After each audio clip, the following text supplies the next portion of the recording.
போய் செந்தில் சார் வண்டி வந்திருக்குன்னு வண்டி எடுக்க சொல்லு. செந்தில் சார் வண்டி வந்திருக்குப்பா, எடுங்கப்பா. எடுக்க மாட்டேங்கிறாங்கப்பா. புது வீட்டுக்கு போறதுக்கு முன்னாடி இதுக்கெல்லாம் ஒரு வழி பண்ண சொன்னேன்னு கேட்டீங்களா? நீங்களும் பண்ணல, என்னை பண்ண விடல. இவ்வளவு கத்திரியே நீயே பண்ண வேண்டியது தானே? இப்ப சொல்லுங்க.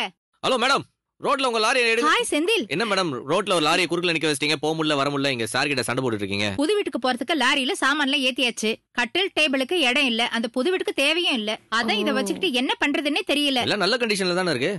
பேசாம வித்துருங்க. இதெல்லாம் உடனே எப்படி விக்க முடியும்? சொல்லுமா. உங்க லேப்டாப்பை எடுங்க, OLX.in வெப்சைட்டுக்கு போங்க. நீங்க விக்கணும்னு நினைக்கிற பொருளை அப்லோட் பண்ணுங்க. நச்சுன்னு ஒரு டைட்டில் வைங்க. நீங்க எதிர்பார்க்கிற அமௌண்ட்டை டைப் பண்ணுங்க. கூடவே உங்க மெயில் ஐடி அண்ட் கான்டாக்ட் நம்பரையும் டைப் பண்ணுங்க. உங்க ஆட ஃப்ரீயா போஸ்ட் பண்ணுங்க.